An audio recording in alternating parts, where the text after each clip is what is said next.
As I said last week, a lot of this information is truly scary, and I know that many of our families are feeling very anxious about this. That's completely understandable, natural reaction to something like this. But if there's one thing that I can say, it's please follow those guidelines, stay safe, stay healthy, and don't panic. Just do all you can to try to prevent the spread of this virus and flatten that curve. So critically important. The number one thing we can do is follow the guidance by the Centers for Disease Control and Prevention, where Dr. Garfield worked, as well as the California Governor's Office, and our states and localities are doing such an amazing job, and to follow the guidance from both San Diego and from Orange counties. I wanted to share some updated numbers. These are tragic, and in fact, just a few minutes ago, we got the most recent update. The United States now has the most confirmed cases of COVID-19 in the world, well over 100,000, rapidly approaching 120,000.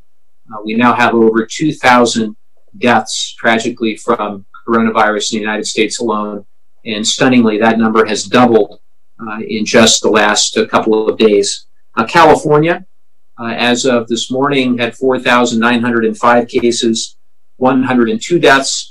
San Diego County has 417 cases confirmed, and Orange County has 321, 6 confirmed deaths in San Diego County, 3 confirmed deaths in Orange County.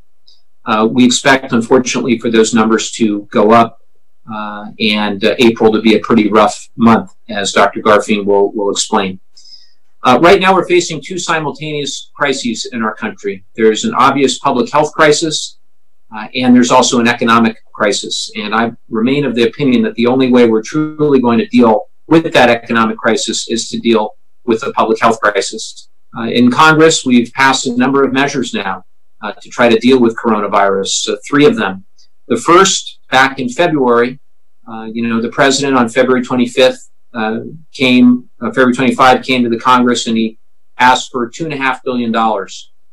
One and a quarter was new money, 1 and a quarter would be diverted from other sources. And back then, it really wasn't that long ago when you think about it, but on February 25th, the president felt that was an adequate federal response. And even back then, we didn't feel that was the case. And Republicans and Democrats worked together and developed a bill for $8.3 billion, which at the time we thought would be enough to help develop the vaccine and to help state and other health agencies with dealing with this issue.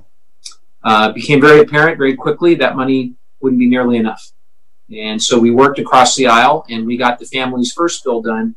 I think it was signed into law on March 18th, so really not that long ago.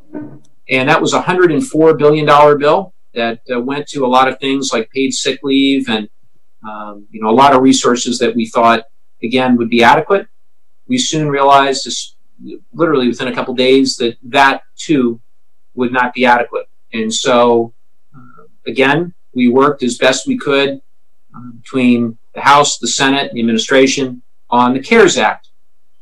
It's the largest bill in terms of dollars in American history, $2 trillion. And I thought very briefly I would go through some of the major components of it. Yesterday was a crazy situation. If you follow me on Twitter or Facebook, you know that I took a red-eye flight late Thursday night, got into Washington, D.C. I didn't think I was going to have to go to Washington, D.C. initially because we were working across the aisle and we were getting this bill done by unanimous voice vote. One of my colleagues, Thomas Massey of Kentucky, decided that we ought to have a roll call vote. The only way we were able to override that roll call vote is to get a quorum or a majority of members of Congress physically present, in order to vote or in order to override the call for the voice vote. And so many of us, we got on a call late on Thursday where we were told of this, and basically we're told if you're young and healthy and you have an available flight or another available means to get to Washington, we're going to need a majority overall of Republicans and Democrats in the chamber. They tried to use social distancing policies in the chamber, which really was interesting, where we actually many of us sat up in the gallery, 4 to 6 feet or 6 feet away as best we could from our colleagues. And then you had scores more on the floor itself. Again, distance from one another. We had around 230 members that actually were able to make it to Washington. So a very, very bare quorum, but enough to block Representative Massey's efforts. And so we wound up passing it by voice vote, and it was really something. The drama's behind us. The bill is now law. The president signed it into law. It's massive in scope. It's not perfect, but it's certainly better than having done nothing. It was unacceptable to me and so many of my colleagues to allow this to linger without taking bold and comprehensive action. I mentioned the two crises, the healthcare crisis and the economic crisis. The bill aims to address both. $100 billion to hospitals and healthcare providers, $16 billion to replenish the strategic national stockpile for things like personal protective equipment or PPE, ventilators, and diagnostics, which are so critically important. $1 billion for the Defense Production Act. I know that the president has since invoked it. I think that was long overdue, to try to get GM and others to use their manufacturing capacity for ventilators. I've been in touch just today with GM to see how that is going. They're working with a company called Ventec to produce those ventilators. $4.3 billion to support federal, state, and local public health agencies. That's as part of $150 billion to support state and local government, which isn't nearly enough, just frankly. California will get about $15.3 billion. Unfortunately, we're going to have to dip into our $21 billion rainy day fund. If ever there were a rainy day, this is it. And that money will go, if you're a city larger than 500,000 people, you'll get the money directly. If you're smaller than 500,000, like all of our cities in my district, then you're going to have to go through the counties, through San Diego and Orange counties, in order to get that money. But I'm in touch with a lot of our local elected officials about how that's going to work. Then to deal with the economic crisis, so critically important. One thing that we did is significantly invest in unemployment insurance, expand the unemployment insurance from 26 weeks to 39 weeks, and add an extra $600 a week to try to better reflect what people's take-home pay actually is. And in a place like Southern California, in many cases, it's not going to be perfect, but better with that extra $600 a week. And you might have remembered that a number of Republican senators objected to that at the last minute, but they were overruled, and we got that into the final bill, and I'm happy that we did. It also expanded unemployment insurance to allow part-time, self-employed, and gig economy workers to access the benefits. And then also we included cash payments, $600 per individual, $1,200 per married couple. I think that's so critically important as well. Actually, I should say $1,200 per individual. So I think that's critically important. I wish it would have gone further because I think it should have been tied to GDP or unemployment. I think the cash payments need to continue as long as the crisis is ongoing. And the way that we did it, unfortunately, we're going to have to go back and pass more legislation downstream, and I worry of our ability to do that. But I'm happy that the cash payment was in there.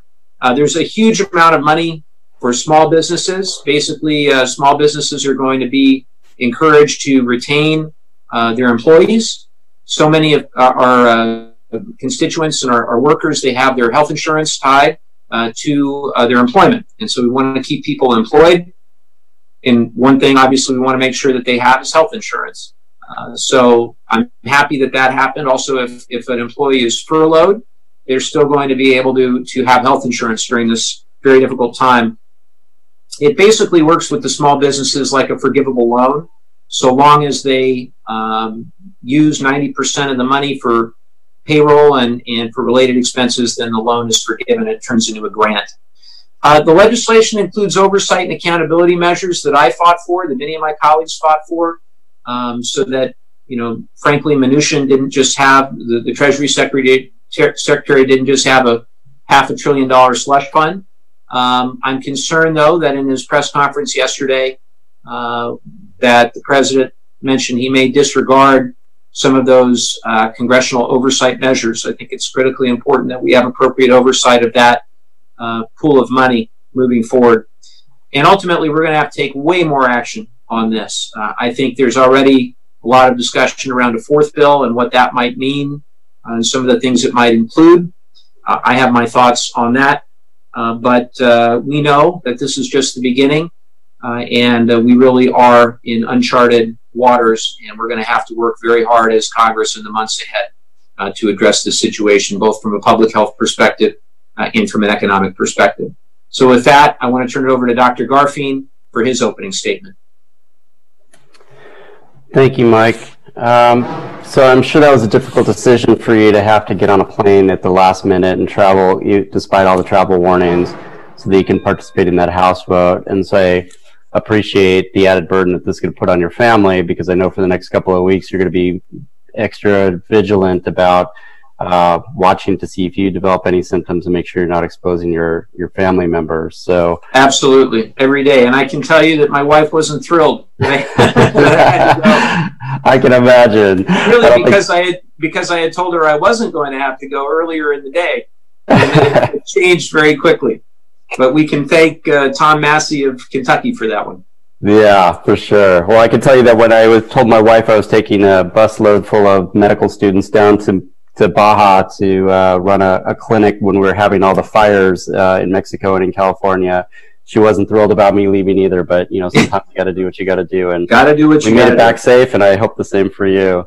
Thank you. I'd like to stress for everybody the point that you had made earlier about following the guidance of the CDC, the state health department, and also our local county health departments. I think that the information that they have on their websites is excellent, and it's a great place to start to get information. And the information there has been vetted, it's accurate, it's up to date, and it's probably more reliable than some other things that people might be finding looking around on the internet. And those websites will be posted on Mike's website, so you can find those easily. This is an ever-changing. The news is constantly changing about the projections and the guidelines for COVID, and that can be really frustrating for the public. But I want to assure people that the world's best doctors and scientists are working around the clock to obtain, of all the available valid information that's out there so that they can make appropriate decisions. Although the coronavirus is brand new, there's many lessons that can be taken from well-known pathogens that we understand quite well because they've been around forever, and we understand how they work. And so we look to those to get a starting point for making recommendations. And so health officials use that to get a start and to make recommendations and set guidelines and to inform healthcare providers on how best to act in this situation. But they don't take that for granted. They don't just assume that this virus is going to behave the way all the other viruses do. So at the same time that they're following guidelines, they're also watching to see what happens. And if it's necessary to change a guideline based on new evidence that comes out and what they're seeing, they'll do that. And so, when people see that guidelines and recommendations are changing, don't get frustrated by that. Trust that the information that's starting to come out is actually better and improving what we're doing, not because people are confused and are grasping at straws. So that's the good news. I also think this is a good time to reiterate the current CDC recommendations. First, continue practicing social distancing. That means not going out of your home except when it's essential. It's if you absolutely must go out, try to keep at least 6 feet away from other people, avoid close contacts, wash your hands, and avoid touching your eyes, nose, and mouth. When you're out, just sort of assume that the virus is in the community. You may be picking it up by touching other items that other people who may be sick have come in contact with, and you don't want to expose yourself to that. This is especially important for people who are at higher risk of getting very sick. This includes older adults, people who have underlying health conditions such as heart disease, diabetes, lung disease, or anybody that has any sort of immunosuppression, whether that's because of some underlying disease or because they're on medications that suppress the immune system. Some people might be infected who don't have symptoms, and so it's really, you can't say, hey, that person looks like they're well. The friend of mine that came over to the house, or my daughter who came home after she's been with her friends, she seems fine and I don't have to worry about it. People can be infected and be asymptomatic, and they can transmit the virus. So we have to be careful to practice social distancing with everybody.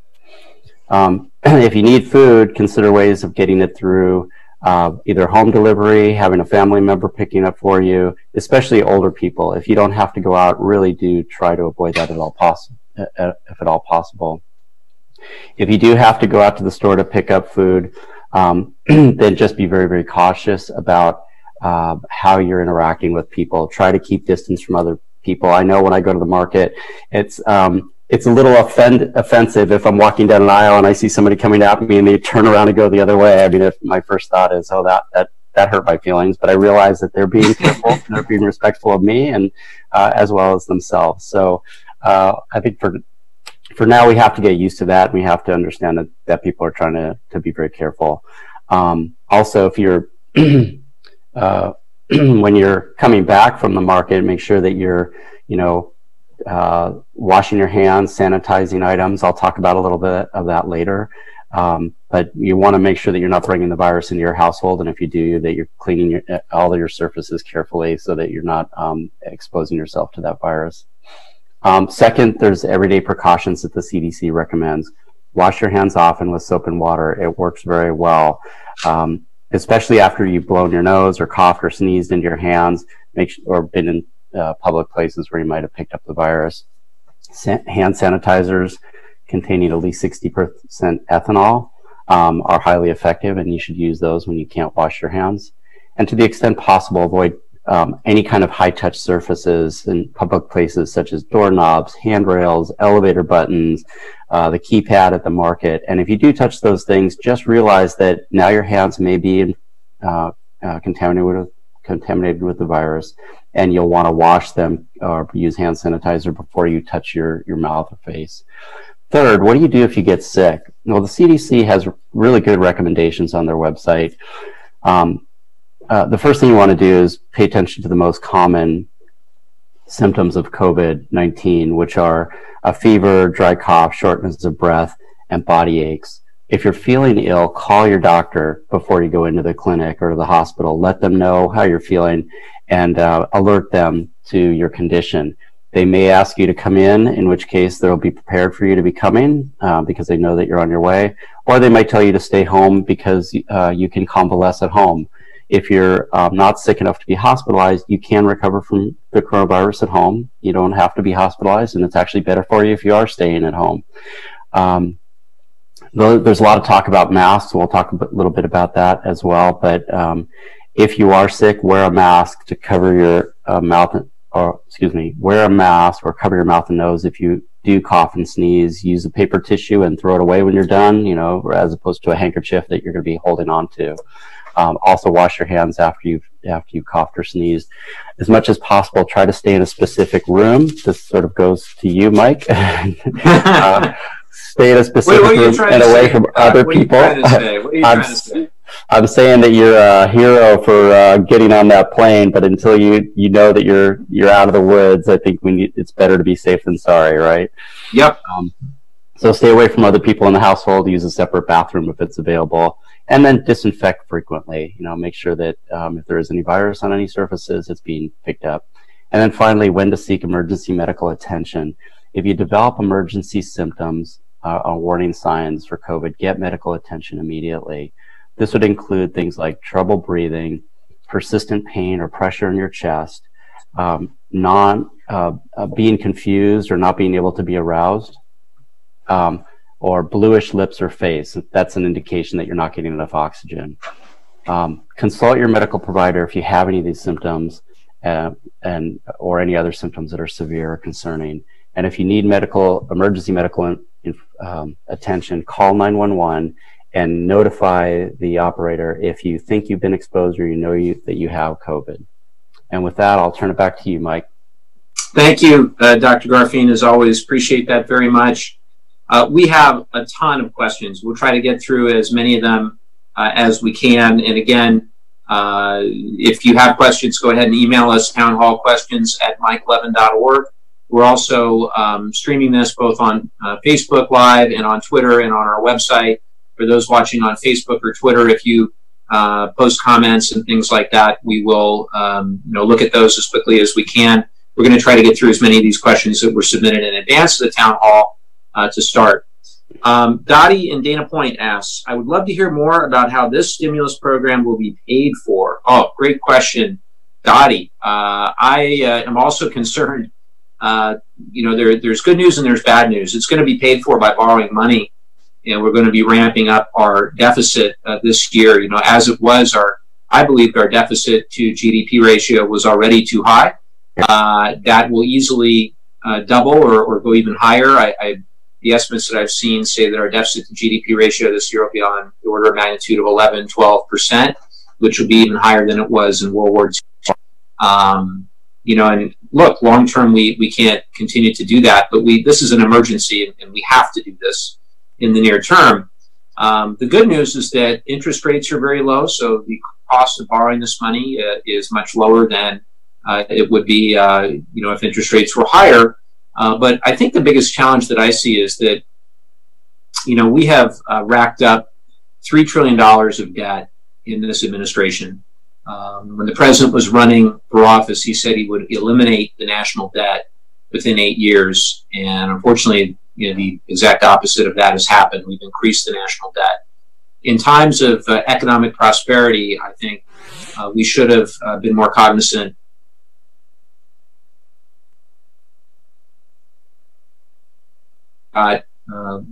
less slack to deal with the current crisis. Interest rates were already very low. The Fed had already cut things very low, and our deficit already was over $1 trillion for this year. So there's good and there's bad. It will be something that is paid back over many, many years, though. But the stimulative effect is absolutely necessary because the economic calamity that would result if we didn't intervene in this way, I think, would be even worse. And we're going to need to do more. I think we're going to need more direct cash payments. We're going to need to deal with mortgages. If you think about it, a lot of people aren't able to pay rent, whether it be on residential or commercial or business mortgages. As a result, a lot of those mortgages are going to be in default. A lot of the property owners that hold those mortgages are going to be in default. So this is a huge issue as well. But it's going to be paid by borrowing money is the short answer. Here's a question for Dr. Garfield from Shannon Branch. Shannon asks, I believe it would help many to understand the importance of masks for the wearer and the non-wearer. Does the science show protection for all types of masks? The types from Home Depot along with homemade ones. Is this a simple, cheap way to flatten the curve and save lives? Well, Shannon, that's a great question, and everybody, I think, wants to know the answer to that because it feels like it's the right thing to do. So a little bit of information about masks. There's basically two reasons to wear a mask. One is a person who is sick can wear a mask to prevent the virus from being expelled when they cough or sneeze. It's expelled on droplets. Those droplets circulate in the air. Sometimes those droplets dry out a little bit, and the smaller ones can circulate in the air for longer periods of time, which can then be breathed in by somebody else and cause that other person to be infected. The other reason to wear a mask is to keep the uninfected person from breathing in any of those particles. And then we think about healthcare workers and people on the front line who are exposed to people that are known to have the virus. And so the type of mask is really related to what you're trying to do with it. So if you're trying to prevent a cough from being expelled out into the air, your typical dust mask or even a homemade mask is going to be sufficient. Also, when you go to, say, a dentist or a doctor and they put on a surgical mask, these are masks that are intended to really prevent anything that they're breathing out from exposing the patient.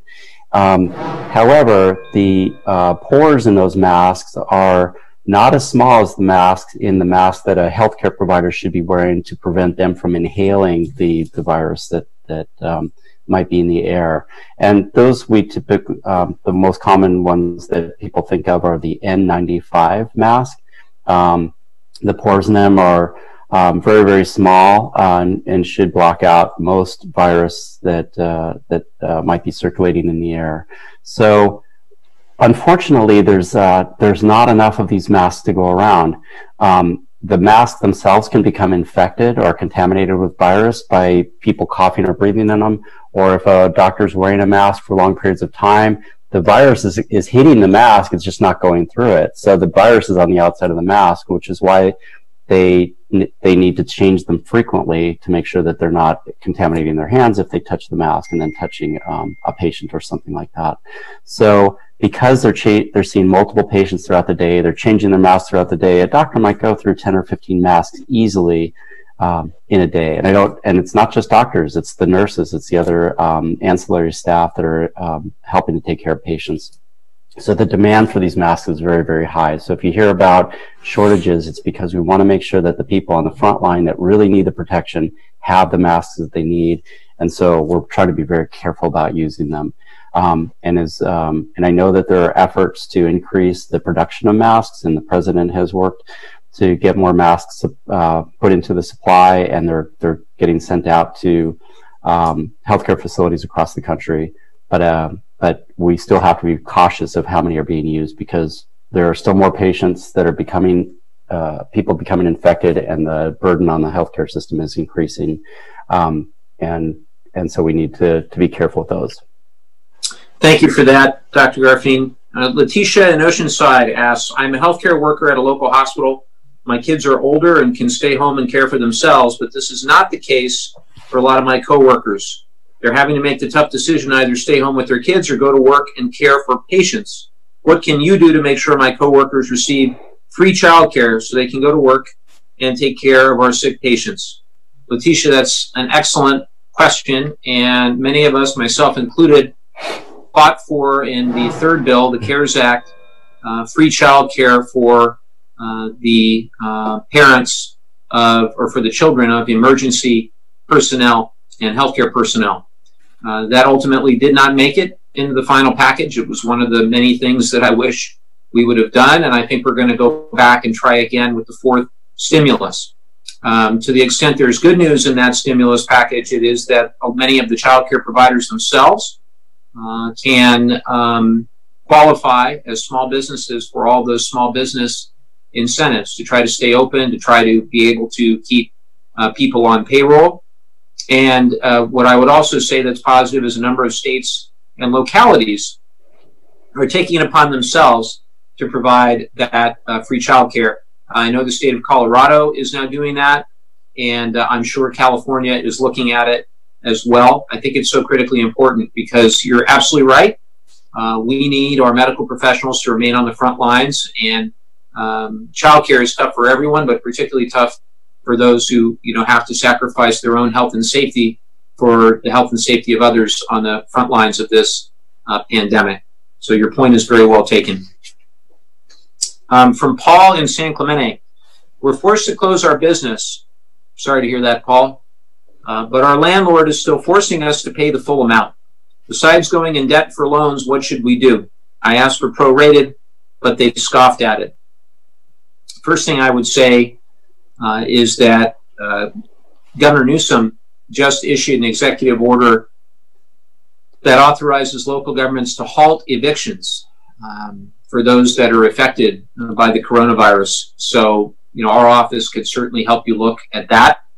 The federal package that we passed prohibits borrowers of federally backed mortgage loans and federally subsidized properties from evicting tenants or charging late fees due to non-payment. However, I don't think that would apply to your case. I'm very sorry that you had to take this step and close down. I would encourage you, please reach out to our website or to our official side, to our office in Dana Point, and we'd be happy to talk to you about what programs may be available for the rent issue, as well as for your workforce or your former workforce, and for you personally. Dr. Garfien, Derek in Oceanside asks, how much does carry-out food increase risk of contracting COVID-19? And I'm actually interested in this myself. I think a lot of people are. That's a good question. Although there's been a few studies that have been done, one that was recently published in the New England Journal of Medicine that shows that the virus can survive on surfaces like cardboard for several hours, potentially up to a day, and on other surfaces like plastic and stainless steel for even longer. We have to consider that there's a possibility that things that other people touch or sneeze on can become contaminated with the virus. So we want to think about what's practiced in medicine is what we call universal precautions, which is just the assumption that everything is potentially infectious, and we want to make sure that we do everything we can to avoid putting any pathogens that we might come in contact into our bodies. And so one thing I can assure people of is that the virus is susceptible to heat. So cooked food, is unlikely to have active virus in it. So if you do pick up some carry out and, maybe it's not really hot by the time you get it home, it's okay to stick it back in the microwave or heat it up a little bit, and that will certainly kill any virus. More than the food itself, which I don't think is very likely to be contaminated, would be the containers that they're in. So one thing you can do is when you get the food home, immediately take the food out of the container and put it on to a clean plate or another dish. Heat it up again if you'd like, and then carefully discard those containers. You can just put them right in the trash, but just make sure that they're not in your environment where somebody else might touch them. And when you're finished, wash your hands. Consider the possibility that your hands may have gotten contaminated in touching those containers, and so wash your hands afterwards. Also, if you've had the food or the plastic bags and things on your countertop, consider spraying them down with a disinfectant like 10% chlorine bleach solution or a sanitizing disinfectant solution. And then the last thing I would say is when you are actually engaging with the person who's either delivering your food or you're picking it up from, is remember, this is another person. We don't know who's infected. They don't know if you're infected. You don't know if they're infected. So be respectful of maintaining distance. Wash your hands after you've touched a credit card or any sort of transaction or cash, and minimize the amount of contact. Get out. Don't stand there talking about how rough it is to be stuck at home with the person who's commiserating with you behind the counter. Let them get on with their job, and you get on to getting home and eating. And these are almost exactly the same rules we would follow with any delivery, right? So, from an Amazon or what have you, in terms of the boxes or the bags that come in. As I mentioned last week, my kids who are 7 and 6 like to use whatever boxes that come in as toys, and we've had to discourage that in the wake of all of this. But same rules. Adele in Solana Beach asks, the Environmental Protection Agency issued a sweeping suspension of its enforcement of environmental laws Thursday. I noticed that, Adele, probably not surprised. Telling companies they would not need to meet environmental standards during the coronavirus outbreak. How can this be? How can they simply suspend laws? What protects us from the suspension of all laws? Well, Adele, you were spot on, and those are the right questions to ask, and we are going to be asking exactly those questions and others of the Environmental Protection Agency in an upcoming letter from many of us concerned by that article and by what we're reading. And make no mistake, we've got decades of bipartisan work that has gone into our current federal framework of environmental protection.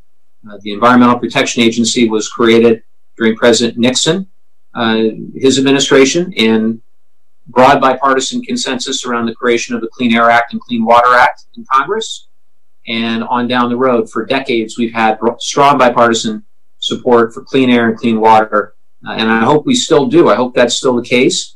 What I can tell you is that I think there are a handful of polluters out there who candidly see this as an opportunity to bend the rules or to change the rules. And we can't allow public health and safety to be put at risk. The reason why we're so concerned about COVID at the end of the day, in addition to the economic impact, but most important is the public health impact. Just the same, the reason why we have an Environmental Protection Agency at the end of the day is the public health and safety of all Americans. And so we cannot use one public health crisis as an excuse to create another. And that's what we'll be demanding the information of the EPA and others involved when I get this letter. I was about to say when I go back to Washington, but I promised Dr. Garfien I'm not going back to Washington this week. Great question, though. Thank you. Julie from Facebook asks, will there be a test later to let us know if we had the virus and have recovered? If so, will that suggest we are immune? Great question, Julie. Right. I really enjoy that question as well, Julie. And as an epidemiologist, I'm excited about the possibility of this test coming out. What I'm aware of is that the CDC is working to develop a new laboratory test that will assist us in understanding who's been infected and who hasn't. So the current test for the SARS-CoV-2 virus, that's the virus that causes COVID-19, is a test that looks for the virus itself. So when they do a swab of the nose or the throat, they're looking to see if there's actually virus in those compartments. If there is, then that's an indication that the person is actively infected, that person is infectious, and that person should be managed in a way that minimizes or prevents exposure to others.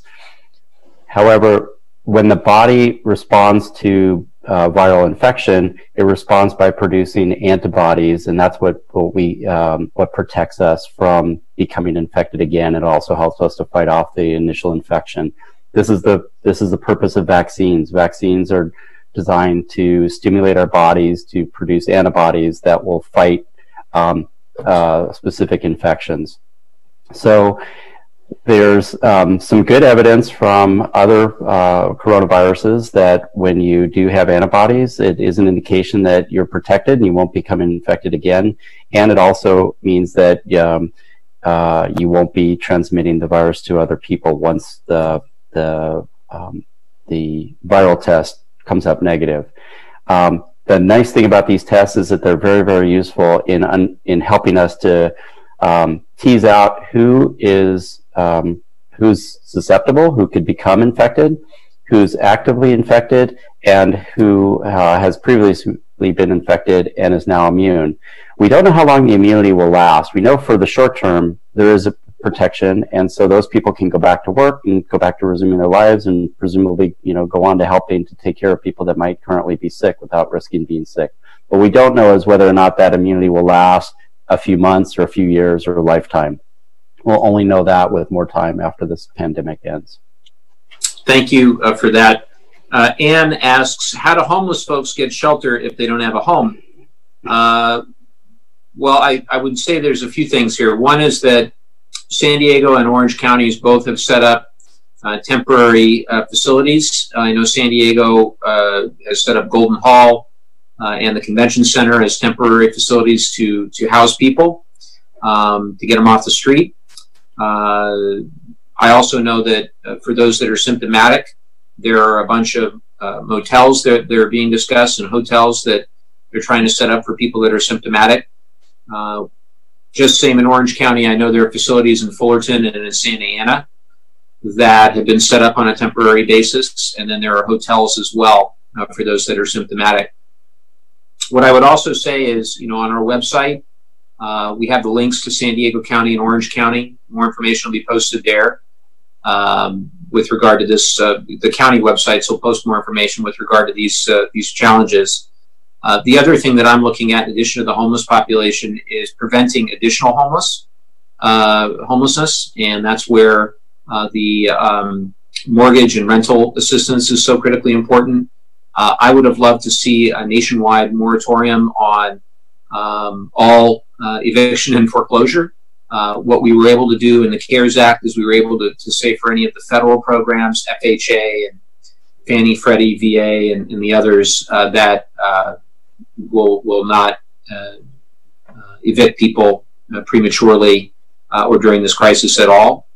There are also a number of states like California, and I think Gavin Newsom was right to do this, to delay any eviction for the next couple of months. Of course, if people aren't paying rent, that's just a natural thing that will happen with the economic situation being what it is. Then we're going to have to take measures downstream on mortgages as well. So I'm very cognizant of that. But it's absolutely critical that we try to limit community spread among the homeless population. I know both Orange and San Diego counties are working very hard in that regard. Question from Paul in Oceanside for Dr. Garfien. He asks, I'm sure I'm not the only one that still needs to go to the grocery store or drugstore. Despite the pandemic, the dogs and I still have to eat. But I'm wondering about how to behave when going out to shop. What is the best approach to these duties that limits the potential exposure to COVID-19? Many thanks.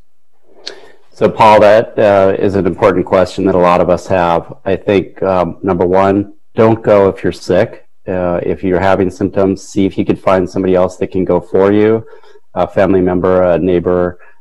Try using one of the online services to have food delivered to you. If it's essential that you do go out and, and then what we want to do is maintain social distance while we're shopping. So, if it's try to go at a time of the day when it's not, usually the middle of the day is better than, early in the morning. Try to get in and get out as quickly as you can. Also be aware that, the merchandise that's on the shelf has potentially been touched by other people. So, when you go into the store, sure, you can wipe off the handle on the shopping cart, and that's not a bad idea since other people are touching it. But just sort of assume that the whole time that you're in the store, you're potentially picking up virus on your hands. So be very careful not to touch your face while you're in the store. When you're all finished, get the groceries, put them in and get them home. Maybe before you get into your car, if you have hand sanitizer, clean your hands before you get in your car so you're not touching your steering wheel. And then again, when you get home, unload your groceries, discard as much of the external containers as you can, clean your hands again afterwards, wipe down the surfaces in your home. I think that shopping is an essential. I don't think that it's necessary for you to stay home, but you want to try to minimize that exposure as much as possible and make sure that if you are touching surfaces that you're cleaning your hands and cleaning anything else that might have been touched. That all sounds great. The one thing I would add is that a lot of the stores are doing special hours at the beginning of the day, opening early for more vulnerable populations, whether it be seniors, or folks with disabilities. I know most of the stores have put that in place, and I'm sure we could add a website or add a list to our website, but I would also check with those individual stores that you frequent to see if they have special hours for those more vulnerable populations. Right. A follow-up to that question from Mary. She asks, once handled by an infected person, how long will the COVID virus remain a threat on plastic covers, bags, and surfaces? For example, grocery store plastic bags, newspaper covers, supplies received by mail, and cardboard boxes. Right. Well, in laboratory testing situations, it's been shown that if you spray virus onto a cardboard or plastic surface, it will survive for a fair amount of time. Cardboard, maybe about up to a day. Plastic, maybe up to a couple of days. The thing about this is that it's not an off or on situation. The amount of virus that is still viable and able to infect somebody goes down over time. And so the amount of virus that's still alive on those surfaces diminishes over time. So, so if the box has been sitting in a warehouse for, a day, by the time it gets to you, maybe the amount of virus that's on it is lessened.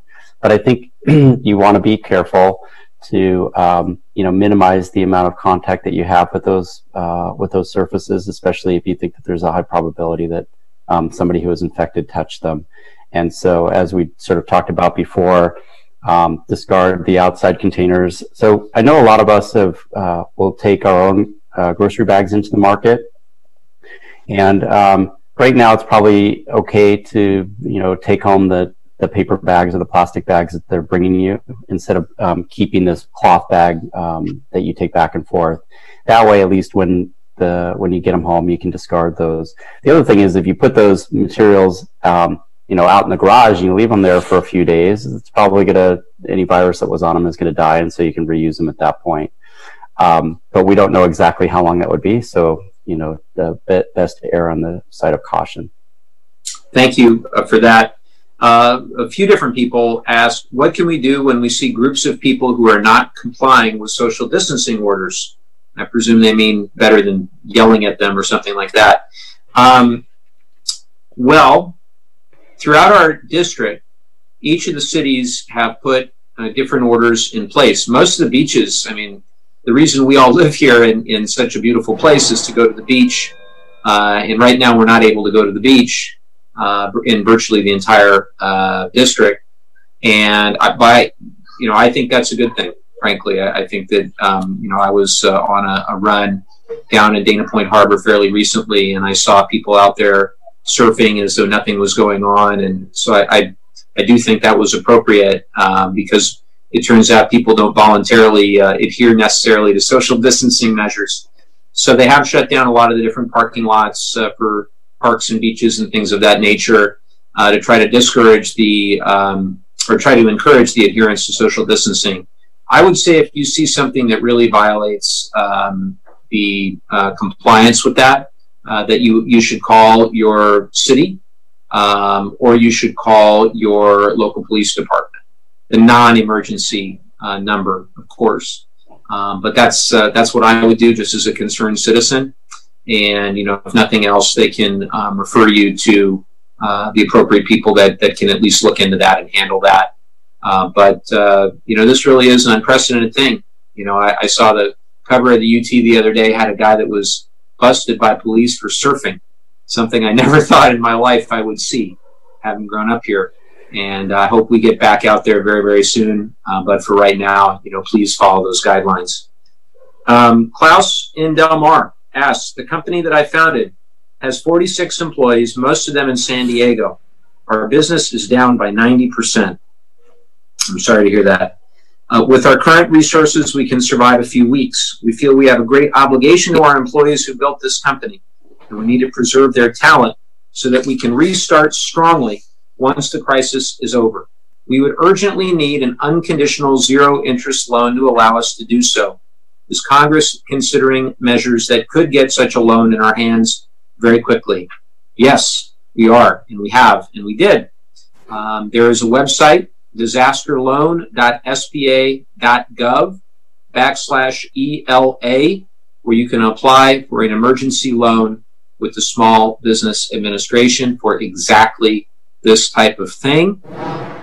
You can also contact our office in Oceanside or in Dana Point, and you can ask about the specific programs that are being put in place as part of the CARES Act. There's $350 billion in that bill out of the $2 trillion, specifically for small business assistance. And the way it's supposed to work is so long as you're using that money for payroll and your normal business operations to keep people on the payroll and to keep the lights on and the doors open to the extent that you can keep the doors open, then the loans are fully forgivable. They turn into, in effect, cash grants for those keeping their businesses open. So please contact our offices if you have any questions about how you access those programs.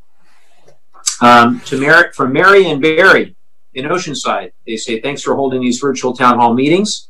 My husband and I are wondering if the availability of coronavirus testing in the U.S. is being artificially suppressed in order to keep the numbers down, since, as we know, this is them saying that, not me, Trump, quote, likes the numbers where they are and was willing to strand passengers on a cruise ship rather than have their positive test numbers counted. Well, the bottom line is I think we're well past that period. I think everybody now acknowledges, with the U.S. having the most cases in the world, that we need testing, testing, and testing. That is the way that we're going to be able to flatten the curve and prevent the huge harm to our economy. Just so everybody understands, we back in January and February saw what was happening in China, saw what other countries were doing. South Korea and the United States had the same, on the very same day, the first case domestically. South Korea went all in to try to develop, as quickly as they could, a standardized, effective testing protocol. They beat us to testing hundreds of thousands of people when we hadn't. That time was very valuable time. We're now trying to play catch up. We've now tested more people total than they have, but in terms of testing per 100,000, we're still well behind where those other countries are. And that's the critically important number. What they're doing in some other countries, and I mentioned this last week, like in Israel, for example, it's a smaller country, 8 million people. They're already testing groups of people who are asymptomatic to try to effectively limit where the virus is. And if they can do that, then they can be far more effective in their figuring out where within their population the virus is. That'll help them far more rapidly be able to open certain parts of Israel and in the United States. All the models that I've seen, we've got an expert. I'm going to turn to the expert on this because you helped build some models, many models, and I'd like to get your perspective on this, on the testing. Well, I couldn't agree with you more, Mike, that we do need more testing. More companies have come online to develop tests. State and local health departments now have the ability to provide testing. Even with that, though, it's taking time in order to have enough reagents to conduct the tests and get the tests out to people that need them. And another thing that's slowing down testing is that the specimen collection devices, the swab and the container that they're put into to get the sample to the laboratory is also in short supply. And so companies are stepping up to try to increase the supply of the sample collection kits. I did just hear today that there's actually a rapid test now that's available that can be performed in 15 minutes, which is really crucial for urgent care settings where a doctor might need to triage a patient and make a quick decision to figure out if the patient has, symptoms from the flu or symptoms from coronavirus.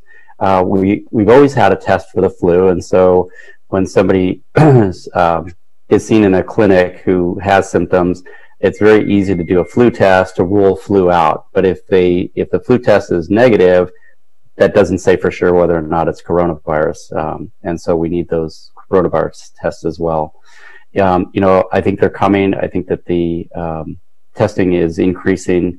As far as suppressing numbers, I think that there's a lot of scientists like myself out there that are clamoring for the data. If there were test results that were available, we'd all want to get our hands on them as quickly as possible to be able to, model the projections of the infection.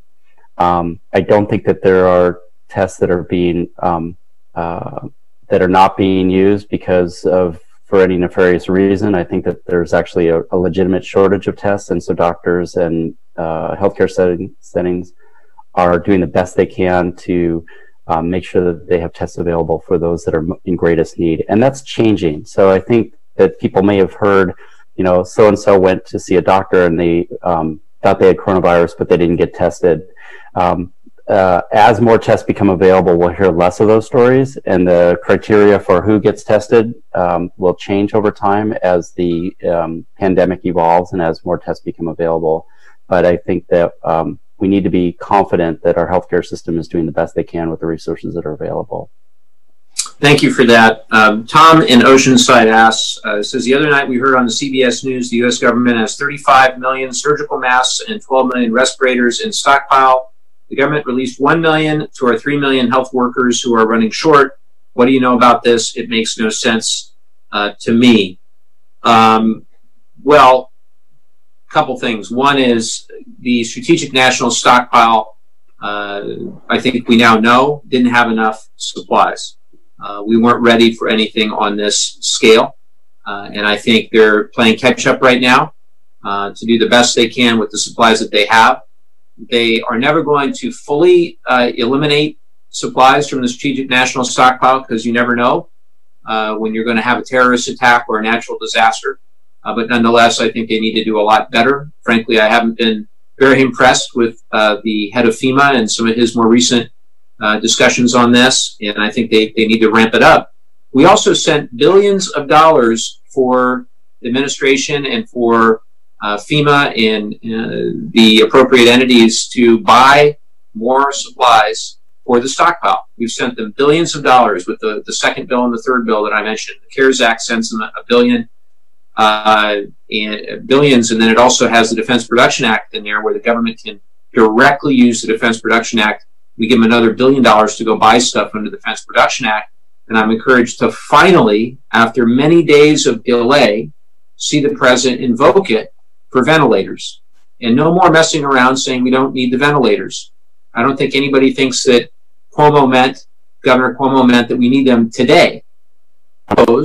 Just because he can read a curve, a prediction, that he's going to need them. This isn't rocket science. We have to do what the projections and the models say that we must, or our healthcare system will be overrun, and we'll have to make decisions, life and death decisions, that nobody wants to see made in this country. And anything to add to that, Doctor? No, I think you got the answer right on that one. Okay, here's another question for both of us from Daniel in Carlsbad. Is there anything we can do in our communities to help? Please advise. Building temporary hospitals, organizing bed donations for hospital beds. Many young people will accept the call to duty.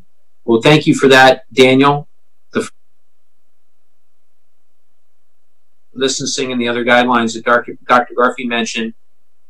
But there are a lot of ways you can give back. On our website, we'll make sure for the San Diego Food Bank, Feeding San Diego, those other organizations, if you can donate financially. There are plenty of volunteer opportunities in Orange County through 10c.org, which is a great website. And then California has serve.ca.gov to have all the volunteer opportunities in throughout the state of California. But thank you, thank you, thank you. And I'm so encouraged when I hear people in our community and hear what they're doing right now, whether it be even sending food to our frontline healthcare workers. I was just on a call earlier today where people are sending food to the emergency workers at UCSD. So everything helps. Dr. Garfield, anything to add?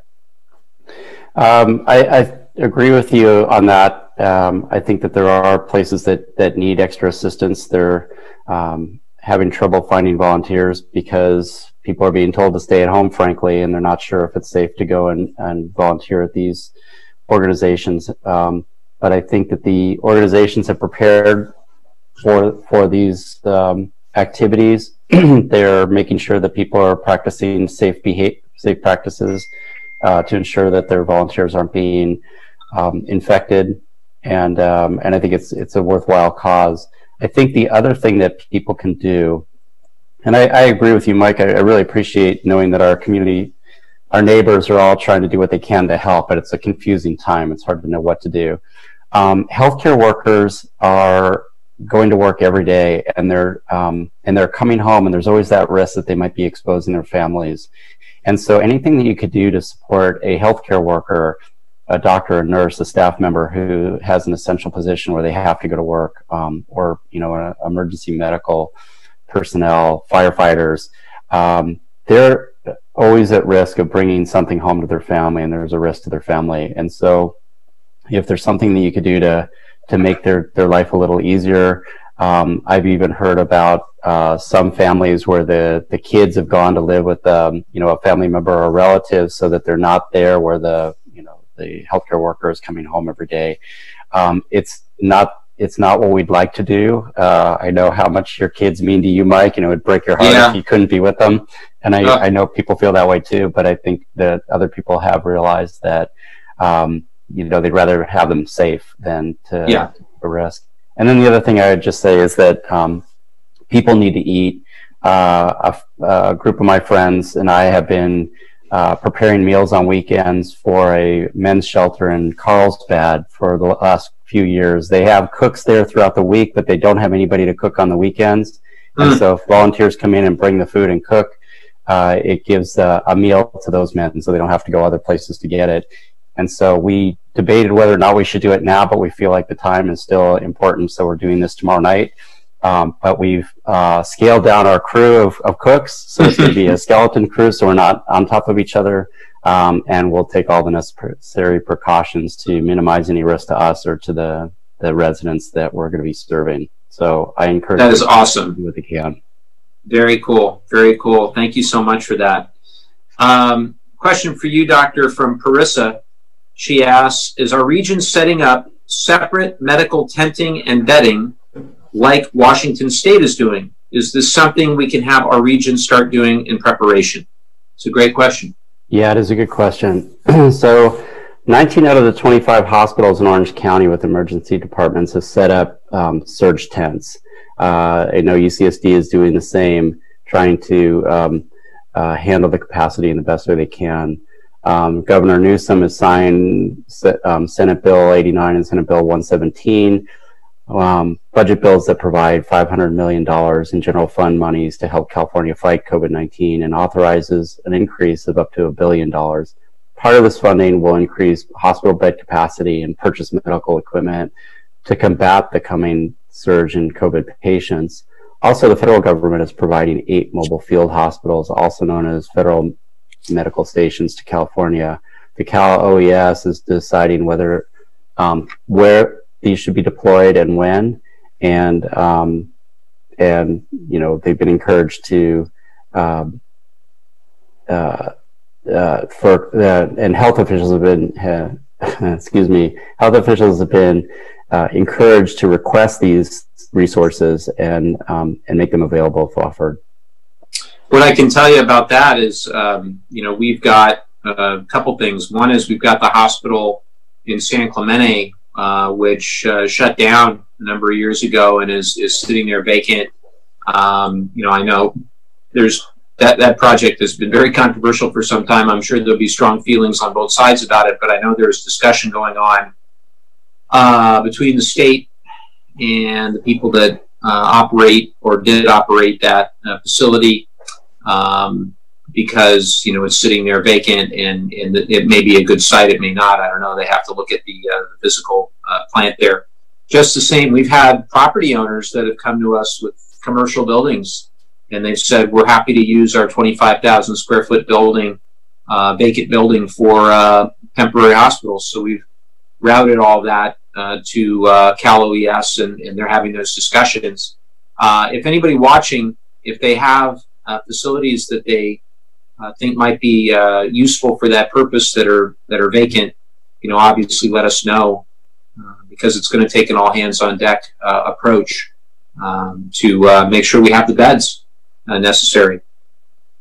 Dr. Garfien Russell in San Clemente asks, what is the recommended regimen for treating yourself at home if you suspect that you have become ill with the COVID-19 virus?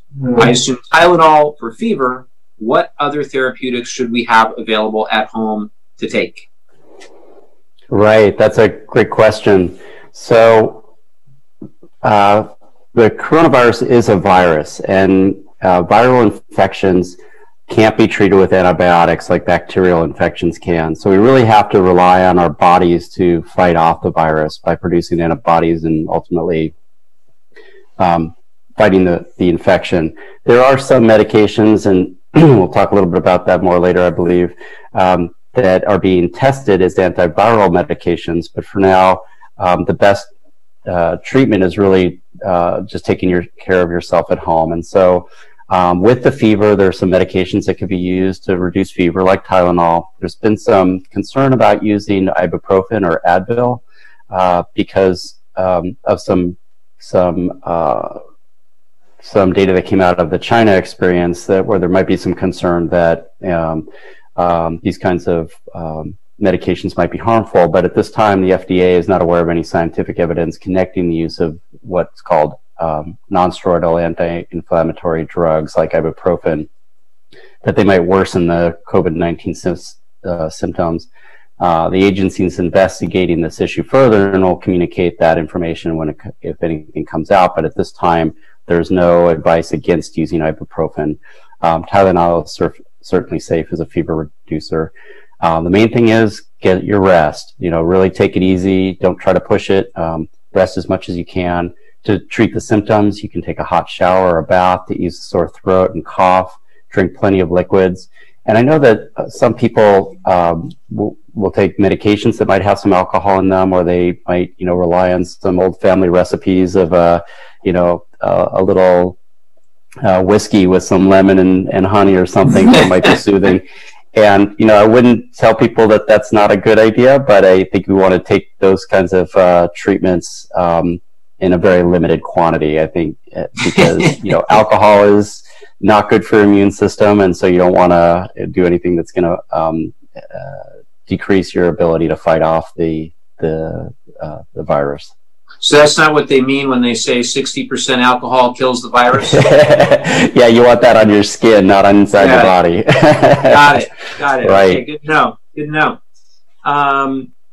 Charlene asks, I'm most concerned about the GOP adjustments to the stimulus package.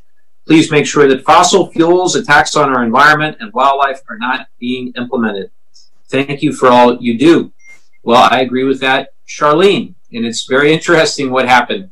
The GOP proposal, as we initially saw it, included a $3 billion bailout for the oil industry, and also said that they wanted to top off the Strategic Petroleum Reserve. And so me and some others, we wrote a letter saying, no, that's not a good idea. If you're going to give a handout to the oil industry, you also need to make sure that you acknowledge the damage being done to the clean energy industry, specifically the massive number of solar installations that will not move forward, and wind installations and all the rest. And for doing that, just for saying that we want a level playing field, some of our opponents suggested, without any factual evidence, that we're trying to politicize the stimulus and the recovery. Wrong, wrong, and wrong. And the facts don't weigh that out. All they said was that if you're going to give it to the oil business, don't forget about clean energy. Now, what wound up happening is neither the oil companies nor clean energy got much of anything in this recovery, anything specific to energy. So we're going to have to continue down the road with the fourth bill. I'm sure this will be discussed again.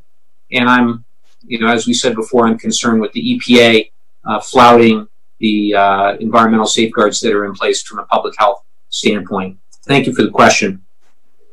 John at UCSD asks the following, I think it's for you, Doctor. What is the correlation between smoking and COVID-19 mortality rate? I read that among older adults in China, men, most of whom smoke, died at a far higher rate than women, most of whom do not smoke. Seems intuitively obvious, but I'm curious about the strength of the correlation. Well, I wonder if John is one of our public health students, because he asked a very intelligent question. Hopefully not a smoker. Hopefully not a smoker. Hopefully not, or a vapor. That's right. So this is an interesting question. It's been observed not only in China, but in other countries where the pandemic is taking place now, where men seem to have a higher mortality than women by about 2 to 1. And so with that information, people have speculated about the reasons. Is it a biological reason, or is there something else that might be explaining it? And certainly smoking being more common among men than women is a reasonable explanation. Anytime you do damage to the lungs, it decreases the capacity, and so there's less healthy lung tissue left. And so when you get a viral infection like COVID that attacks the lung tissue, it's certainly going to affect those people more. There's also could be other risk factors, such as men are more likely to have hypertension. Men may have other underlying health conditions. Men may work in occupations where they're exposed to chemicals or particulate matter, like working in construction or other jobs where they might have more underlying lung injury, and that could be part of it as well. The data's not out on that yet. I think what we need to do, it's certainly easy to calculate a relative risk for smoking by itself, but until we actually have the data to look at the potential confounding factors such as other underlying diseases, genetic factors, age, race, ethnicity, things like that, figuring out what the actual independent effect of smoking is on the risk of mortality from COVID, we won't know that for a little while. And smoking is bad enough on its own. Exactly. Much less worried about coronavirus because of it. Next question from Jill in Carlsbad. Please comment on abortion rights being held hostage to passage of one of the stimulus bills. Well, this was unfortunate that this was politicized, where the bill applies the Hyde Amendment. The Hyde Amendment's been around for many decades. It says you can't use federal funds for abortion, and that was in this in the whole bill, and it was particularly at issue with regard to the $150 billion that went to states and localities.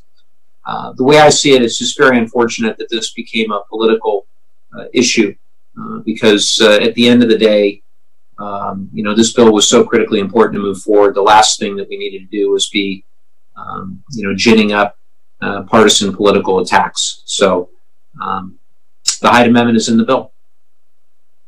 Dr. Garfien, Bruce in San Clemente asks, please explain what would trigger extending the shelter in place beyond April 19th.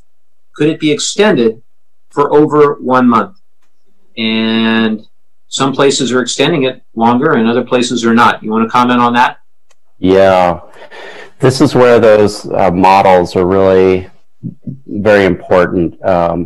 By watching to see how many infections there are every day, how many deaths there are, how many people are recovering over time, we're able to try to project out into the future what we think might be coming down the road. We do this in all fields, not just in healthcare. They're being used in economics. They're being used in other fields to understand what might be coming, so we can anticipate and make appropriate preparations and decisions now. Unfortunately, we're still at the upswing where this epidemic is still taking off exponentially. We're seeing an increase in the number of cases every day. We're not seeing the decline that they've seen in China after their very, very harsh measures to try to limit the spread of the disease. So I think it's too early to say how much longer this is going to last. I think if we do see the numbers start to come down, we're starting to get a handle on it. I think that'll be a very good sign that what we're doing is working, but that's not a sign that it's time to stop. And what that means is that what we're doing is helping and we need to continue that. But what the concern is that if we stop our approach to preventing the transmission by going back to work in large masses and by going back to school and by not sheltering in place, then the people that are still sick are going to be interacting with people that are susceptible, and we're going to see another wave of infection. And I haven't seen any evidence of that happening in China yet, but there's definitely a possibility. I'm not sure exactly how stringent their restrictions are currently and how that's affecting the epidemic in China, but it certainly makes sense from an epidemiologic perspective that if we stop too soon, the people with the infection are going to be coming in contact again with people that are susceptible, and we're going to see an increase in the amount of infection again. So I think there's a few things that can help us to speed things back to normal. One of them is more RNA testing, the test for the virus itself. That if we can get more people tested to find out who's actually infected, especially those people that might have very mild symptoms or no symptoms at all, we want to know if they're infected so we can keep them away from people that are susceptible. Also, by introducing that antibody test, the test that'll tell us who's already been infected and who's actually immune, will help us to know which people would be safe to go back to work and who is not susceptible to becoming infected again. The other thing is discovery of effective treatments. When we have treatment that can decrease the amount of illness by doing a few things. One is by decreasing the duration that people are actually have the virus and shedding the virus. That'll prevent more transmissions. But also if we can keep people off ventilators or keep them out of the ICUs and keep down the number of people that have to get hospitalized, that'll decrease that burden on the healthcare system. You know, if this was a common cold or a flu and everybody can just sort of get it and get over it without dying, this would not be as big of a problem. But the fact that the mortality rate is so high with this disease and the burden on the healthcare system is so high, we can't afford to have a lot of people getting sick all at once. And then the last thing would be the development of a vaccine. Now, there is a vaccine that's in phase 1 trials right now. That'll take, I believe, about 6 weeks or so to get the results of that. But that trial is just showing whether or not the vaccine is safe and has some potential effectiveness. Then after that, we still need phase 2 and phase 3 trials to really see if the vaccine works. So we're really looking at least a year off before we have a vaccine that we can give to the general public.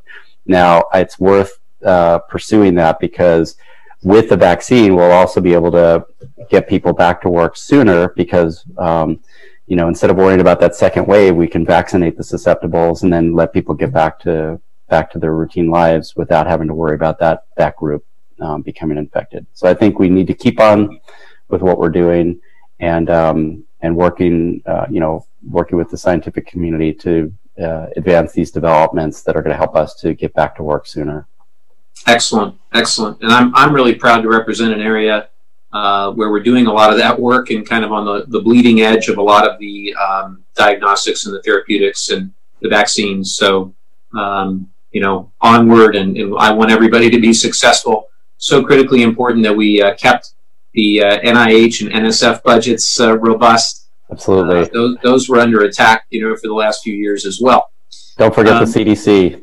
And the CDC. Oh, absolutely. Absolutely. Donna in Oceanside asks, like many retirees, my IRA has been decimated due to the coronavirus stock market plunge, yet I'm still required to take a minimum distribution, which reduces my IRA even more. Would Congress consider allowing retirees over 70 and a half an option to reduce their required minimum distribution to perhaps 50% for this year, so people have a chance to rebuild their accounts? This would be a way the government can help retirees without spending a dime. Donna, that is a really good idea. And if my team, hopefully my team is watching this right now, if we could follow up on that tomorrow or on Monday and discuss whether that might be something we want to propose for round 4. Really good idea. One thing that we included that I and others advocated for in the round 3 in phase 3, the CARES Act, is you will be able now to withdraw without penalty up to $100,000 from your 401k. And you know, obviously, we want people to keep their money in their retirement accounts. But if you need immediate access to that money, then you're able to do so without the 10% penalty. So if it's in a conventional 401k, you still have to pay taxes on it. But you won't have to pay that, and that's if you're under the retirement age. So if you're in your 40s, 50s, 60s, and you've saved up a nest egg, you'll be able to use up to $100,000 without the penalty. Next question from Amanda in San Juan Capistrano. And it's for you, Dr. Garfien. Please offer some clarification on the current statewide mandate. Is socializing outside of one's household completely off limits, even with social distancing in a 6-foot distance? I was under the impression that we were supposed to stay home aside from essential errands, and that socializing is limited to one's household members only. Good question. Yeah, you know, this is where it gets really challenging, because even though we know a lot about the virus, and even though we understand viral transmission pretty well from other experiences with other diseases, you know, there's nothing magical about that 6-foot distance. The virus can get caught up in a breeze, and it can float a little bit further than that. Depending on whether it's sunny, the virus may not survive even as long as that because of environmental conditions.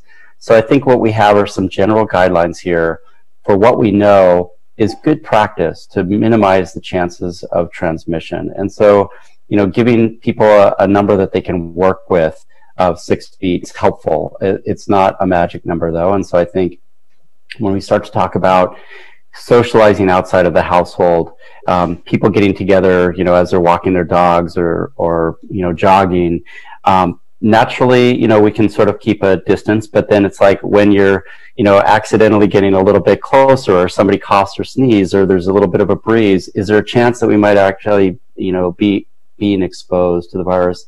It increases. So, I think what we have to be careful of is that these things are logical, they make sense, but when we start to push the envelope and saying, well, I was only 6 feet away, or I was only with them for a few minutes, or it was somebody that, it's a neighbor that I know and they look healthy, then we're sort of, every time we do that, we take a risk. And this is a time when we want to minimize that risk as much as possible. So we kind of have to ask ourselves, is it worth it? Yes, I would like to be visiting with my friends and neighbors, and yes, I would like to be able to go out and jog.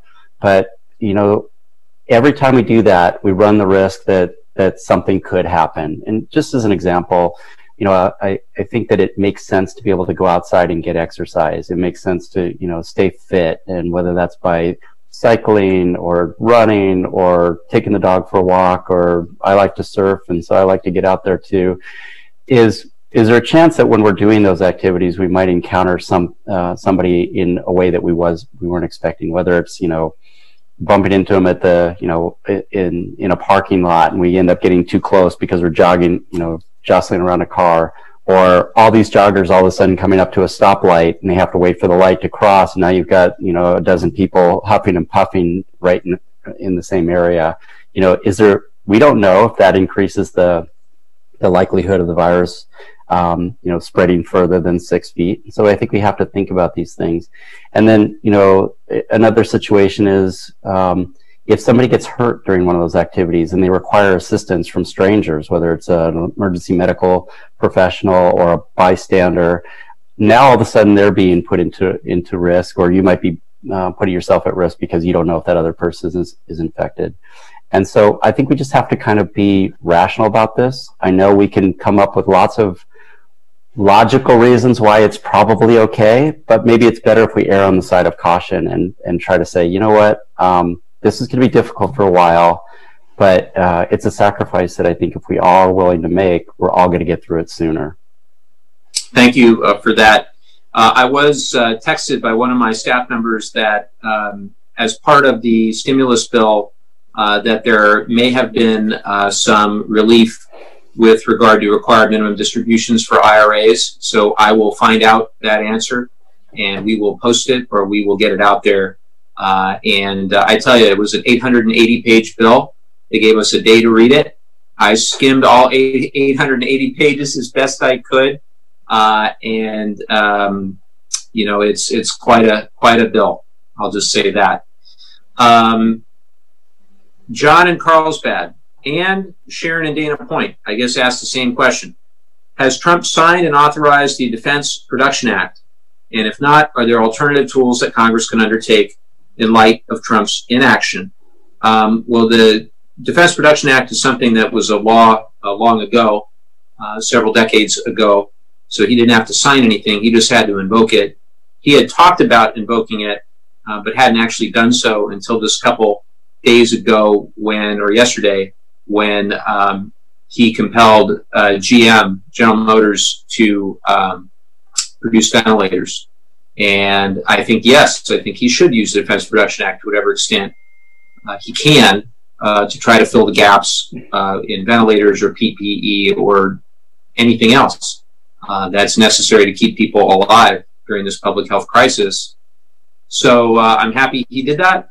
It was overdue, just like his declaration of a national emergency was the right thing to have done, just overdue. So encouraging, but frustrating in the sense that it took too long. And I also worry that he put Peter Navarro in charge of the Defense Production Act, and I'm not a huge fan of Peter Navarro's, but it is what it is. Dr. Garfien, question from Lori in Orange County, and I guess there's a similar one from Barbara in Oceanside. Is testing available in South Orange County? My friend in her 60s with underlying health issues flies all over the country for work. Well, that doesn't sound good. Presented with symptoms of COVID-19, tested negative for flu, but was refused testing in San Juan Capistrano. Barbara similarly asked, what should people do if they're exhibiting symptoms, but they have been refused a COVID-19 test because they haven't been in contact with anyone who is known to have tested positive? I have several friends who are in this situation. Yeah, that's a challenging question. I think this is the situation where the tests are being reserved for those where the results are necessary for making informed medical decisions. In the case of somebody who has symptoms of COVID, test negative for the flu, it's possible to presume that they're infected with COVID and then treat accordingly. And the treatment there would be, if the person is not sick enough to be hospitalized, let them convalesce at home. It's going to be, the symptoms are going to be like a flu. Might take a couple of weeks to recover, but the hope is that your immune system will ramp up and fight off the virus, and you'll recover and then be immune. If the symptoms get more severe, then obviously, as I mentioned earlier, it's important to notify your healthcare provider and to call 911 if the symptoms get severe. But the test itself isn't always necessary in order to provide the best medical care. I think it's reassuring, or it helps people to understand what's going on, to have the result of that test, but it's not the thing that the doctors always need in order to provide you with appropriate medical care. So I think as testing becomes more available, more people may get tested, just because we want to know the numbers of who was actually infected and who wasn't. But I think there's our doctors have gotten pretty good at being able to rule out, based on symptoms and other conditions, who isn't and is non-infected, and so they can make decisions based on presumption. Another one for you, Doctor. Julian in Dana Point asks, the governor's order is being widely ignored in some of our beach cities. If the order is still ignored this weekend, can we expect local hospitals already short of resources to be swamped all at once in a week to 10 days' time? That's a really great question, Julian. Theoretically, yes. If people are not following the orders and there's more mixing, then we would absolutely expect that the number of cases would rise, and that would ultimately end up with people in the hospital, and so that's a possibility. I'll say that I was on the cliffs this morning overlooking Del Mar, and I saw 2 lifeguard trucks patrolling the beach, there was only a handful of surfers in the water, but they were actually stopping and telling them to get out of the water and go home. And there were also no runners on the sand or on the railroad tracks up above. So I think people are doing a really good job of observing the stay-at-home rules. And I really appreciate that. I respect people for doing that. I know it's not easy.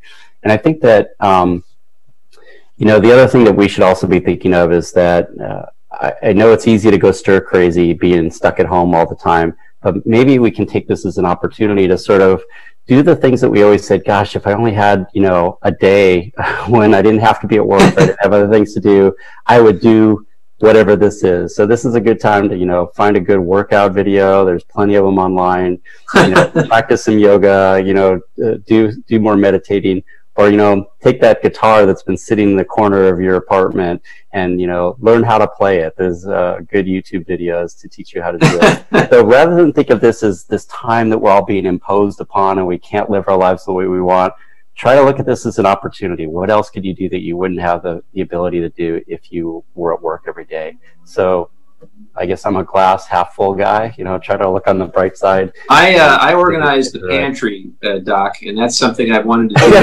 there you go. Probably 5 years, so that's good. I was with some of my colleagues social distancing, so I wasn't that close to them. But we were asking each other, kind of what's going on in your community and what's unique about your community. And I said, man, the beaches are closed. And people looked at me like, what's the big deal? The beaches are closed. I said, no, you don't understand. This is why we live here. Yeah. This is why we put up with everything else, so that we have this beautiful beach and beautiful ocean, and that we can go out when we want to go out.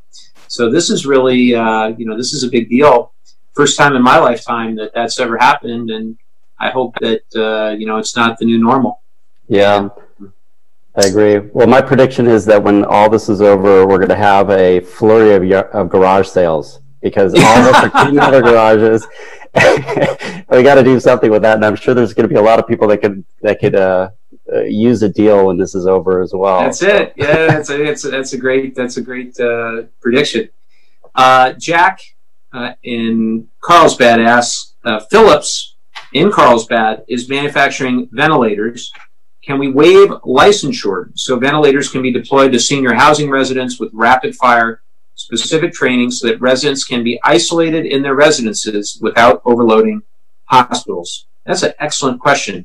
What I do know is that FDA has issued an emergency use authorization for ventilators, and there are other machines that might be able to be used, like anesthesiologists' machines might be able to be used for this. I think that we're trying to do anything and everything we can to try to produce more. Excuse me. Oh, got a cough in the arm. Okay. Sorry, Facebook. I think you're home alone. Cough into the arm. But I know that everything from Bloom Energy, which is a fuel cell company up in the Bay Area, they're making ventilators. And then GM and Ford are making ventilators as well. Yeah, I think anything and everything we can to accelerate the deployment of those ventilators will be critically important. Anything to add to that, Doc? No, unfortunately, that's not an area of expertise for me, but I do know that when I hear my colleagues talking about repurposing equipment or getting equipment out as quickly as they can, these are definitely the kinds of things that they consider, and always looking for those opportunities. But I leave it to the experts to make the recommendations on how to do it safely. Here's a question for you, Doc. Should we still be trying to test everybody? Assuming we get the tests that we need. Yeah.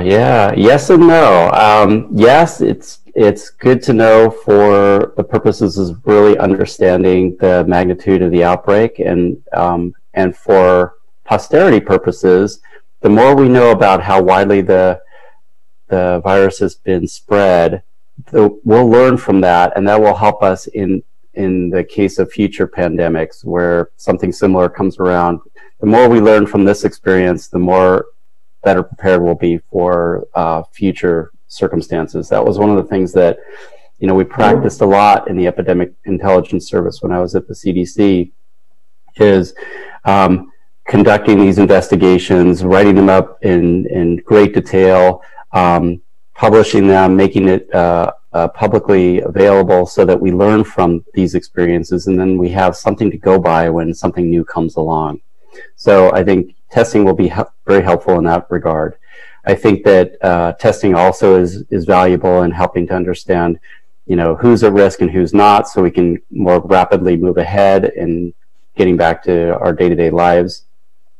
But should everybody be tested? Well, I think at some point there will be less of a need, and because, as I said before, I think that doctors have now become very proficient in understanding, based on symptoms and other circumstances, who is likely to be infected and who's not, and can make appropriate medical decisions even without a test result. And so at some point, it might not be necessary to test every single person. Thank you for that. And I was reminded by my staff that it is now after 5 o'clock. It's 5:06. We have a ton more questions. Doc, are you okay if we do a few more? Sure. And, we'll get to as many as we can, and we'll keep doing this, weekly. Next, will there be financial assistance for churches and synagogues from Barry and Encinitas? Barry, yes, and yes. as part of the CARES Act, nonprofits are included, and certainly houses of worship are included as well. And if you have any questions, or if your place of worship has any questions about those programs, don't hesitate to reach out to our office. Neil in San Clemente, will you introduce an infrastructure bill that will lead to long-term jobs and capital spending? These types of capital projects create long-term economic benefits for everyone. Neil, you and I are on the same page, my friend. I would love nothing more than to introduce a big, bold infrastructure package, and I wanted to do that before coronavirus, and I certainly think we should do it now, and we got to get people back to work, and this is a great way to do it. A comment for Richard. This is interesting. Let's use this is from Barry also in Encinitas. Let's use the vacant stadiums around the country as MASH units. They have access to water, electricity, sewage, etc. They are safe and protected environments. The military should have capacity, as all of our typical enemies around the world are dealing with similar issues. Keep a basic military capacity and our cybersecurity fully functioning, but otherwise let's use the full resources, human and otherwise, to address this issue. Any thoughts on using the stadiums? I think it makes sense. You know, they used the stadium in Louisiana after Hurricane Katrina. You know, and I think that there are facilities that are available, and repurposing them makes sense. You know, Barry, I'm really glad that you suggested this. I think that it's by putting it out there so our listeners can hear you, maybe they have other suggestions.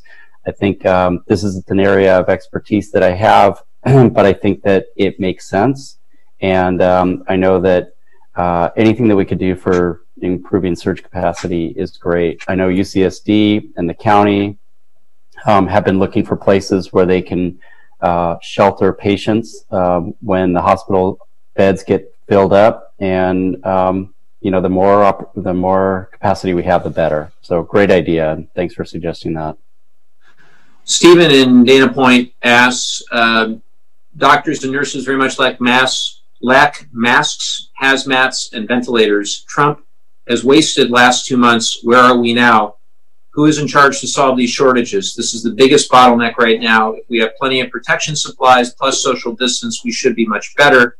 Who's paying for those ventilators and protection gears? Well, what I can tell you is the CARES Act that we just passed and the president signed into law has $16 billion for the strategic national stockpile to buy everything from PPE to ventilators to all the rest of what we're going to need. The current amount of those supplies in the strategic national stockpile is too low. We weren't ready for this, and unfortunately, you know, we were caught off guard or caught flat-footed, the administration, and now we're trying to make up for lost time. So they need to take that money and buy those supplies and get those supplies as appropriate to states and localities. We also provided $1 billion, as I mentioned before, under the Defense Production Act specifically to buy supplies. And then we also in the bill had $4.3 billion to federal, state, and local public health agencies to purchase PPE and other equipment. So now I think that money is there. We're going to have to continue to follow up each and every week or every day to make sure the money is going to where it's supposed to go. But I'm absolutely mindful and of like mind with regard to all of that. James in San Clemente. San Clemente has an empty hospital ready to be used. What can be done to get this hospital reopened? They're working on that. We connected with the governor's office, and it's ultimately it'll be up to the governor to determine where to put more beds. Dr. Garfien, here's a question for you. I understand the U.S. has refused WHO test kits. Why? And are they still available? Yeah, so that's a good question. It's partially true. What's true is that the U.S. Didn't use the COVID diagnostic test produced by the World Health Organization, and that they did that because they were developing their own. What's not true about that statement is that the U.S. actually didn't refuse the WHO test kits. They were never actually offered. And so, and this is not unusual because being the country that we are, we have the capacity to develop our own diagnostic tests. The World Health Organization didn't need to produce them for us or to offer them. We have more need right now, but it's they weren't refused, and whether or not they're still available, I don't know. I know that there's a lot of need around the world, and we can probably produce the tests for ourselves while making those tests available from the WHO for other countries that may not have the capacity to create them. Thank you for that. We'll just do a few more. Lori asks, I'm reading that hospitals are running out of money as all scheduled surgeries are being canceled. I presume that elective surgeries, which I understand are pretty lucrative for hospitals. Hospitals are running out of money to pay their vendors and their payroll. How can we support our hospitals? So the stimulus package that we just passed, the CARES Act, includes $100 billion for hospitals. I don't know, and I actually think it's not enough. I think we probably are going to need more for our hospitals, but for now, that's in the bill, and I hope that money is the relief that a lot of our hospitals need. But this is something that's a moving target. We're going to keep our eye on this, and it's going to dramatically impact our overall strategy to make sure that hospitals are up and running and have enough beds to care for those who get this virus. Anything, Doctor, on hospital capacity that you'd like to add? No, I think no. Good. Here's one for you from Robert. Why isn't the government doing as much as possible to stop the pain, suffering, and death when drugs like Avigan, Favipiravir, I think I got that right, are available in use in other countries? Sorry if I botched the name of that drug. Yeah, I won't tell the Japanese company that made it that you did. This could be a very long answer, but I'll try to keep it short. What's happened is that throughout the epidemic in China, doctors have tried a number of different treatments to try to alleviate the pain and try to increase the rate of recovery of their patients. In doing so, oftentimes they tried drugs that have been approved for other purposes, and they thought they might work. So, trying drugs for an Ebola virus or an HIV virus or even the flu virus to see if it would work on these patients. And so the problem is that they were tried, but they weren't tried in the context of a randomized controlled trial. So if the patient got better, they don't know whether the patient would have gotten better anyway, or it was this drug that they tried. So now that data is coming out of China, and we're seeing that, and we're seeing reports that, these drugs like Avigan or chloroquine or some other drugs have been tried and the patients got better. It raises the possibility that they could be effective, but it's necessary to do the appropriate trials to see if they really work, because if they do, then we're going to be ramping those up in big time. We're going to be mass producing them, or we're going to be distributing them to hospitals and clinics and getting them out there. And if it turns out that it was a lark and they didn't really work, then we've wasted a lot of time and money. So I know it feels like it's slow, and we want to get, treatments out there for patients as quickly as possible, but we want to get the right treatments out. So every one of these drugs, this anti-flu medication from Japan, the chloroquine and the hydrochloroquine, blanket on the other drug that was used for Ebola, they're all in trials now. They're being tried out, and they're being done in a rigorous way, quickly, but in a rigorous way, so that we can actually get the answers that we need, and then doctors will know if they really are working. Thank you for that. Another one for you from Anne. Anne asks, 3 people in my family have important medical procedures scheduled this week. We're debating whether to go, and our doctors are not responding to questions about postponement. It appears taking the appointment is being left to personal choice. All 3 of us are in an at-risk category. Any general advice?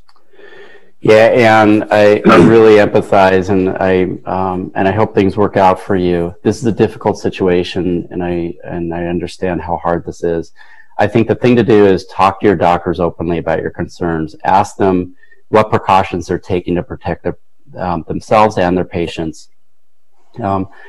doctors, nurses, and healthcare staff are highly trained to minimize the risk of disease transmission. They're taught about, personal protections and healthcare protections, and they should be implementing these procedures. So some things that you might want to know about are, how are they separating patients to minimize contact between patients and staff and other patients? So in other words, are they only having people come in 1 or 2 at a time as opposed to filling up a waiting room? Also, are they using the appropriate personal protective equipment to protect themselves as well as their patients and their staff? And are they also frequently disinfecting their facilities? So it's okay to ask these questions, and a doctor would probably be very happy to tell you what they're doing and to try to help you understand whether or not you would be at risk from the procedure that you need. Healthcare will go on despite the pandemic, and I think what we want to do is make sure that it's done in a safe way, but it's important for you to feel comfortable with that decision. So talk to your doctor, see, be honest with them about your concerns, see what they have to say, and ultimately the decision comes down to you and whether or not you feel like the procedure that you need now is really worth the risk, or if it's something that maybe you can put off until things calm down a little bit. That is an excellent way to wrap it up, and I want to thank you, Dr. Garfield, for once again just being so available to us, for sharing your wisdom. I'm just so delighted that you've been able to do this, and I wanted to also let you make any closing comments that you might have for this week.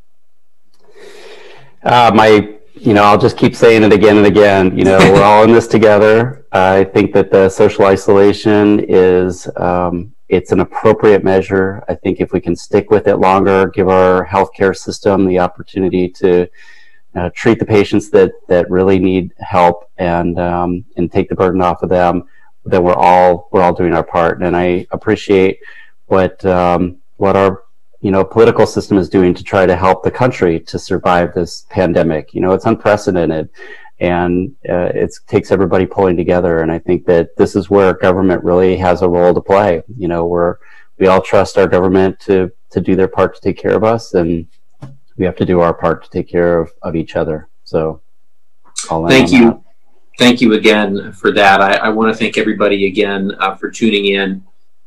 It's a very difficult time for our country, and we know that the coming weeks are not going to be easy. I think that we're going to get through it as best we can together. Just stay strong and resilient out there.